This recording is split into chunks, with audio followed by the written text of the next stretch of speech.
Bismillahirrahmanirrahim. Assalamualaikum warahmatullahi wabarakatuh. Hari ini kita akan lanjut ke materi selanjutnya, yaitu terkait dengan penilaian kinerja dan harga transfer.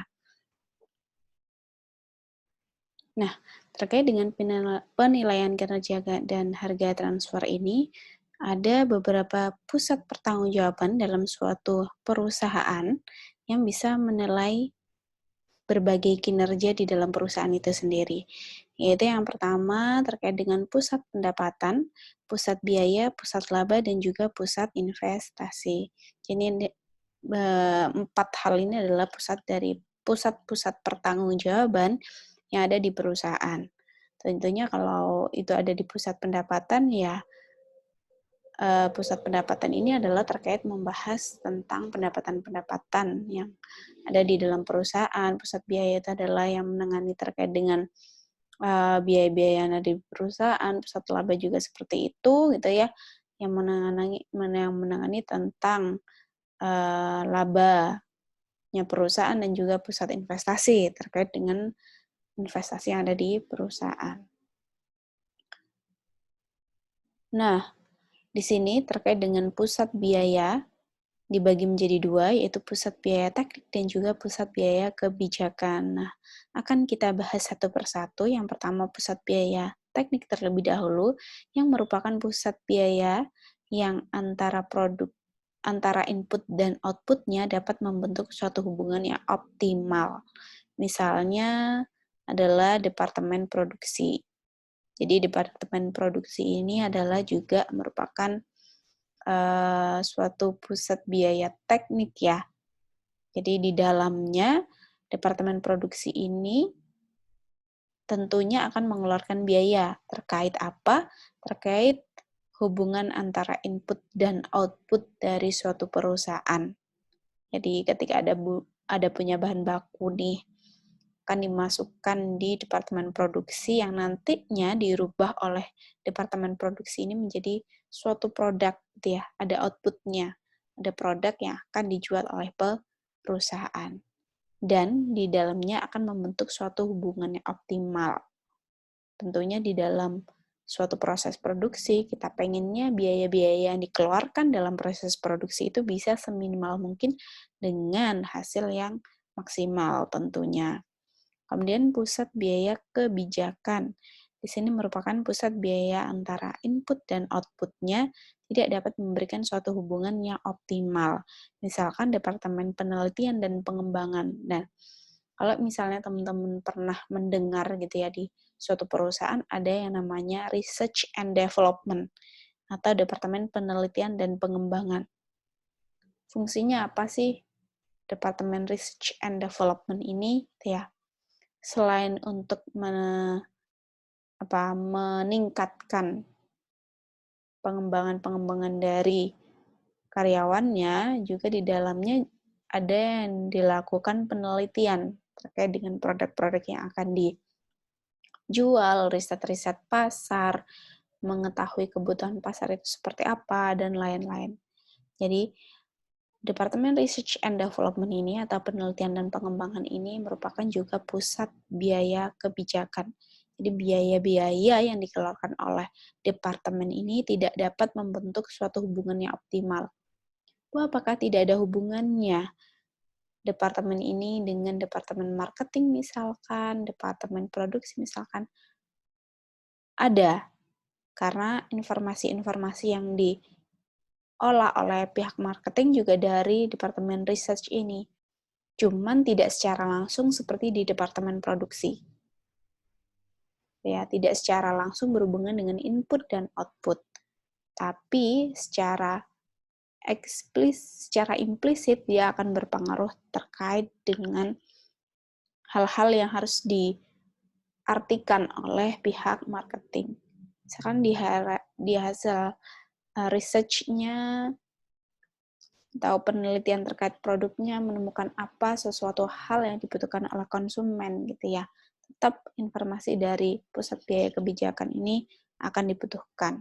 Cuman tidak secara langsung seperti hubungannya di departemen produksi. Pun begitu mereka juga mengeluarkan biaya-biaya gitu ya. Itu kenapa dibilang tidak memiliki hubungan secara langsung dengan departemen yang seperti produksi. Kemudian pusat pendapatan di sini adalah pusat pertanggungjawaban yang manajernya mempunyai pengaruh yang memadai terhadap timbulnya pendapatan. Jadi kalau pusat pendapatan ini tentunya sudah dijelaskan di sini ya, manajernya mempunyai pengaruh yang memadai terhadap timbulnya pendapatan. Namun di sini juga dikasih penjelasan lebih lanjut. Sedangkan dari aspek hubungan antara input dan output, pusat pendapatan adalah pusat pertanggungjawaban yang hubungan antara input dan outputnya tidak memenuhi konsep penandingan atau bukan merupakan hubungan sebab akibat. Misalkan departemen pemasaran. Jadi tidak ada hubungan sebab akibat antara input dan output terkait dengan pendapatan. Karena apa? Untuk pusat pendapatan ini kan dia menerima informasinya adalah berapa produk yang bisa kita jual. Nah, itu akan merepresentasikan pendapatan yang kita miliki. Tapi kan tidak berhubungan dengan input dan output yang ada di departemen produksi. Jadi tidak memenuhi konsep penandingan. Jadi tidak bisa dibandingkan antara input dan output yang ada di departemen produksi. Jadi pusat pendapatan ini berhubungan dengan departemen pemasaran. Karena apa? Merepresentasikan tentang berapa sih tim pemasaran bisa menjual dan berapa nanti pendapatan yang akan kita dapatkan. Nah, terkait dengan pusat laba. Jadi di sini ukuran kinerja manajemen merupakan ukuran yang berfokus pada sebaik apa sih perusahaan atau manajer bisa mengerjakan suatu hal. Jadi di sini ukuran ini digunakan untuk merencanakan pengorganisasian dan pengendalian aktivitas laba sebagai alat untuk memotivasi manajer. Jadi memang kita membahasnya terkait dengan kinerja ya. Jadi kinerja ini kita hubungkan dengan beberapa pusat pertanggungjawaban tadi. Jadi untuk selanjutnya ukuran kinerja ekonomi merupakan ukuran yang berfokus pada seberapa baik atau apa yang dikerjakan oleh pusat laba sebagai suatu entitas ekonomi. Kalau pusat laba ini nanti kita akan lebih menghitung bagaimana sih perusahaan bisa menghasilkan laba yang baik. Apakah sudah benar-benar menghasilkan laba yang baik atau belum. Ada perhitungannya juga ya untuk menghitung kinerja labanya. Pusat investasi merupakan pusat pertanggungjawaban yang manajernya mempunyai pengaruh yang memadai terhadap timbulnya laba dan investasi untuk menghasilkan laba tersebut. Jadi penting halnya perusahaan melakukan investasi. Karena apa? Ketika perusahaan mampu melakukan investasi berarti ada kelebihan dana di sana yang bisa dialokasikan untuk investasi. Misalkan di sini unit bisnis yang merupakan pusat investasi adalah unit bisnis yang manajernya mempunyai wewenang terhadap timbulnya investasi. Investasi pun tidak melulu terkait dengan uang, tapi juga terkait dengan aset-aset yang bisa kita beli.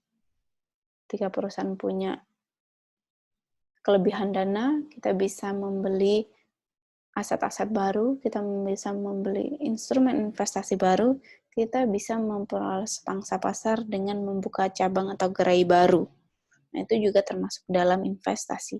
Semua investasi tujuannya adalah untuk mengembangkan dana yang dimiliki oleh perusahaan untuk mendapatkan pengembalian yang lebih besar. Pengukuran kinerja pusat investasi. Nah, di sini langsung dicontohkan suatu contoh kasus ya. Jadi di sini membahas terkait dengan return on investment. Jadi ROI, kalau teman-teman familiar dengan kata-kata ROI. ROI atau imbal hasil dari investasi untuk mengukur kemampuan dalam menghasilkan laba dari penggunaan sejumlah tertentu investasi. Jadi ROI ini adalah salah satu pengukuran kinerja ya. Jadi untuk menghitungnya dengan rumus laba operasi dibagi dengan aset operasi rata-rata. Jadi untuk mengukur kemampuan perusahaan menghasilkan laba Untuk aset operasi rata-rata, menghitungnya dari nilai buku neto awal ditambah nilai buku neto akhir dibagi dengan 2. Di sini dicontohkan suatu perusahaan, ada perusahaan Omega Theta, gitu ya, mempunyai 2 pusat investasi. Sebutlah satu pusat investasinya adalah divisi Omega, satunya divisi Theta. Di divisi Omega memiliki laba operasi 20 juta, aset operasi rata-ratanya 100 juta. Sehingga ROI-nya sebesar 20%, tinggal dibagi saja, sesuai dengan rumus yang sudah dijelaskan di atas. Begitu pula dengan divisi Theta, laba operasinya 15 juta, aset operasi rata-ratanya 50 juta. ROI-nya ketemu 30%. Kalau teman-teman perhatikan di sini, untuk laba operasinya lebih besar perusahaan Omega daripada perusahaan Theta. Pun begitu dengan aset operasi rata-rata. Lebih besar divisi Omega daripada divisi Theta. Dengan hasil ROI 20% dan 30%, manakah yang lebih baik ROI-nya, gitu ya? Sedangkan kita sudah dijelaskan di awal tadi, bahwa ROI itu adalah untuk mengukur berapa sih kemampuan perusahaan menghasilkan laba, ya, return on investment. Nah, kalau menurut teman-teman, mana yang lebih baik? ROI 20% atau 30%? Tentunya yang 30% yang baik. Semakin besar ROI-nya akan semakin baik. Loh Bu, padahal laba operasinya lebih sedikit, tapi pembilangnya pun juga lebih sedikit. 15 juta dibagi dengan 50 juta. Sehingga menimbulkan atau menghasilkan ROI yang lebih besar. ROI yang lebih besar menunjukkan bahwa perusahaan tersebut semakin mampu menghasilkan laba di perusahaannya. Kalau memiliki aset yang besar, tentunya perusahaan membutuhkan effort yang lebih untuk menghasilkan laba yang lebih besar pula. Kemudian margin laba operasi dan perputaran aset operasi. Di sini ROI sama dengan margin laba operasi dikalikan dengan perputaran aset operasi rata-rata. Ini ada contoh kasus lain ya. Tentunya menggunakan ROI dengan rumus yang berbeda kalau misalkan hal-hal yang diketahui juga berbeda. Supaya teman-teman tidak bingung nanti ketika ada ujian menghitung ROI, tapi kok yang diketahui lain, bukan seperti yang rumus awal. Ini juga bisa menggunakan rumus yang lain. Yang kedua yaitu ROI sama dengan laba operasi dibagi dengan penjualan bersih, dikalikan dengan penjualan bersih dibagi dengan aset operasi rata-rata. Dan di sini contoh kasusnya yaitu divisi Omega mempunyai penjualan bersih 40 juta, margin laba operasi 25%, dari 20 juta dibagi dengan 80 juta, dan rasio perputaran aset operasi adalah 0,8. Dari 80 juta dibagi dengan 100 juta. Jadi di sini teman-teman bisa mengetahui bahwa margin laba operasinya si divisi Omega yaitu 25% dan rasio perputaran aset operasinya 0,8%. Nah, hal-hal yang di depan ini bisa kita hitung perbandingannya ini ya. Jadi ini contoh kasus lain. Nah, ini untuk menghitung margin laba operasi ya. Ini untuk mengetahui margin laba operasi dan perputaran aset operasinya. Jadi untuk menghitung margin laba operasi bisa dengan membagi laba operasi dibagi penjualan bersih maksudnya. Nah ini. Sehingga bisa mengetahui margin laba operasinya berapa dan perputaran aset operasi rata-rata. Perputaran aset ini rasio rasio perputaran aset operasinya berapa. Nah, dengan membagi penjualan bersih dibagi dengan aset operasi rata-rata. Sehingga margin laba dan rasio perputaran aset operasinya bisa diketahui. Karena untuk menghitung margin laba dan perputaran aset atau rasio aset operasi rata-rata ini nanti juga akan dihitung di belakang. Jadi supaya teman-teman tahu rumus awalnya juga. Di sini teman-teman juga diminta mempelajari terkait dengan perbandingan rasio divisi. Jadi misalkan di perusahaan itu ada beberapa divisi, ya. Dicontohkan di sini ada divisi televisi dan divisi DVD. Dan 2 tahun yang berbeda. Penjualan bersihnya bisa teman-teman lihat untuk tahun 2012 untuk TV berapa, DVD berapa, laba operasinya berapa, aset operasi rata-ratanya berapa, dan ROI-nya berapa. Kebetulan untuk tahun 2012 ROI-nya sama, meskipun hal-hal yang lain seperti penjualan laba asetnya berbeda-beda. Namun di tahun 2013 ternyata divisi TV memiliki ROI yang lebih besar daripada divisi DVD. Teman-teman perhatikan penjualannya berapa, laba operasinya berapa, aset operasi rata-ratanya berapa. Untuk menghitung kinerja dari kedua divisi ini, gitu ya, kita harus membreakdown masing-masing. Di sini kita perbandingkan margin dan perputarannya.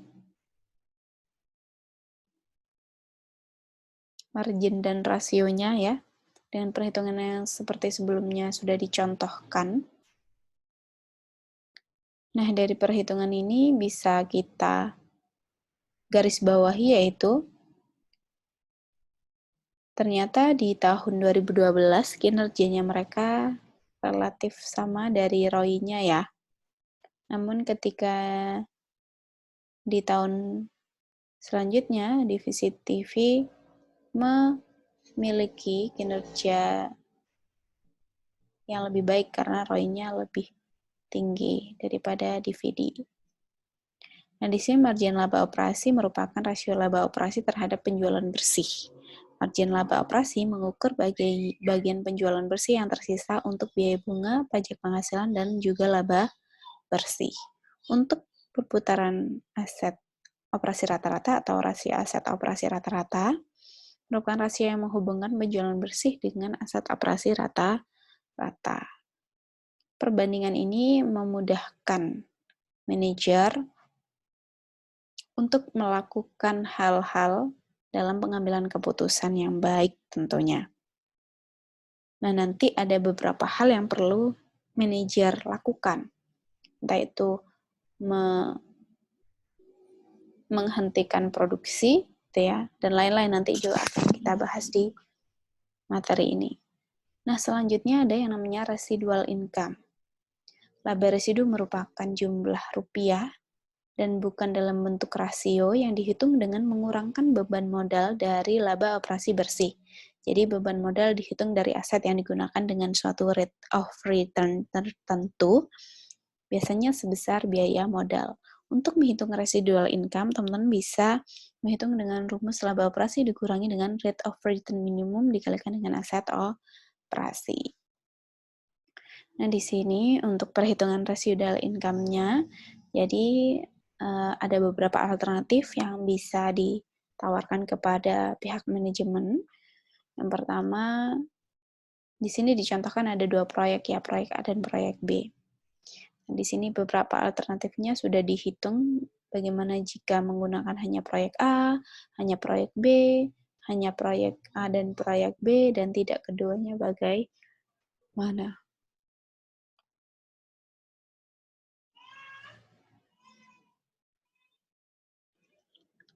Kemudian untuk pendekatan incremental residual income juga kita menghitung beberapa alternatif. Bagaimana jika hanya proyek A, hanya proyek B, hanya proyek A dan B, dan tidak keduanya. Hal ini kita lakukan supaya manajer bisa memutuskan mana alternatif yang paling baik untuk perusahaan dan paling menguntungkan tentunya. Kemudian yang selanjutnya, selain kita menghitung tentang kinerja, kita juga menghitung tentang harga transfer. Apakah itu harga transfer? Yaitu harga barang atau jasa yang ditransfer antara pusat-pusat pertanggungjawaban. Jadi sistem penuturan harga transfer seharusnya dirancang untuk mencapai beberapa tujuan sebagai berikut.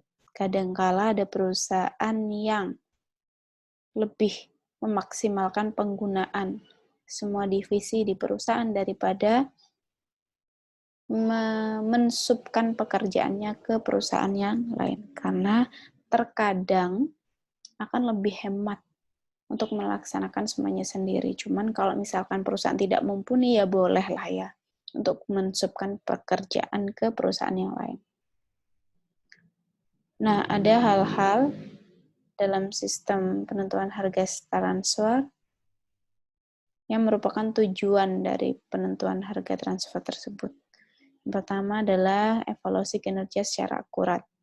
Hal-hal ini terkait dengan ketika kita melakukan penyelesaian semua pekerjaan di perusahaan sendiri, kita memudahkan evaluasi kinerjanya kita.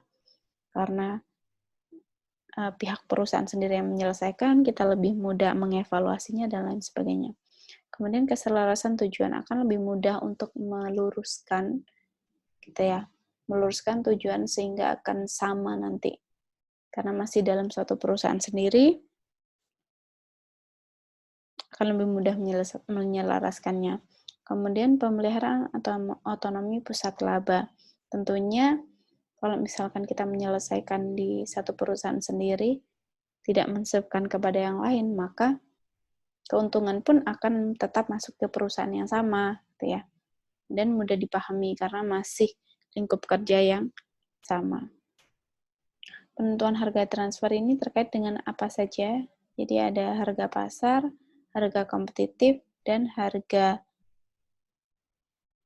berdasarkan biaya. Jadi terkait dengan harga-harga ini, kenapa kita menentukan yang namanya harga transfer. Untuk pendekatan biaya kesempatan untuk penentuan harga transfer, kita ada harga transfer minimum dan harga transfer maksimum. Tentunya meskipun kita melakukan semuanya di dalam perusahaan sendiri, kita juga harus memperhitungkan hal-hal seperti apakah ini bermanfaat bagi divisi A dan merugikan divisi B, apakah sudah bermanfaat untuk kedua-duanya. Nah, itu juga kita harus pikirkan gitu ya. Merupakan harga transfer yang tidak akan menimbulkan kerugian bagi divisi penjual apabila mentransfer produknya ke divisi lain dalam perusahaan dan bukannya menjual kepada pihak eksternal. Jadi, tentunya kita tidak bisa harus bermanfaat untuk divisi A dan merugikan divisi B karena kita masih dalam satu lingkup ya.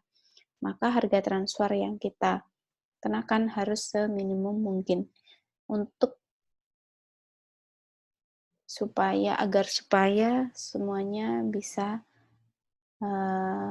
saling menguntungkan kedua belah pihak.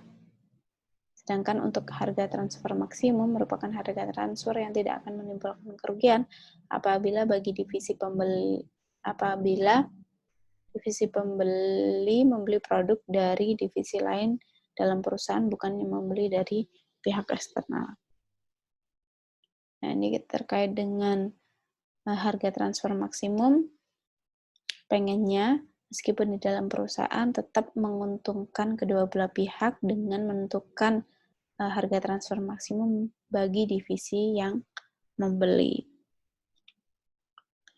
Di sini dicontohkan PT ABC di divisi pabrikasi dan divisi perakitan. Jadi ada dua divisi di sini, pabrikasi dan juga perakitan, memiliki informasi sebagai berikut dari bahan baku sampai dengan overhead pabrik tetap. Nah, di sini penentuan harga transfernya adalah 3.500. Untuk divisi pabrikasi, ketika menggunakan harga transfer 3.500, maka margin labanya ke divisi perakitan adalah 0, sedangkan divisi perakitan penghematan biayanya ke divisi pabrikasi adalah 7 juta.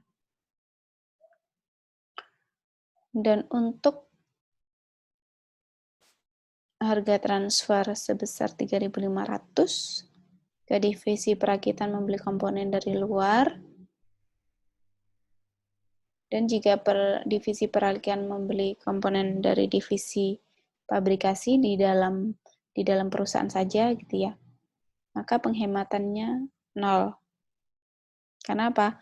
Salah satunya masih mengambil dari luar. Kita lanjut. Jika harga transfernya ditentukan 7.000,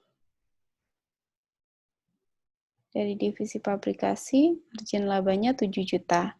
Dari divisi perakitan, penghematannya jadi 0. Nah, jika margin labanya, jika harga transfernya 7.000, maka divisi perakitan bisa menghemat sebesar 7 juta. Kita ubah harga transfernya menjadi 5.250. Margin laba divisi pabrikasi 3.500.000. Margin pun begitu dengan margin labanya perakitan 3.500.000. Penghematan yang bisa dilakukan adalah 7 juta. Nah, dari hal-hal yang seperti ini teman-teman bisa menyimpulkan apakah perusahaan lebih hemat menggunakan harga transfer yang 3.000, 7.000 atau 5.250. Sekian dari penjelasan kinerja dan harga transfer ini. Marilah kita diskusikan di grup WA boleh, di kolom chat YouTube boleh, di kolom chat Google Classroom juga boleh. Sekian dari penjelasan saya hari ini. Semoga bermanfaat. Wassalamualaikum warahmatullahi wabarakatuh.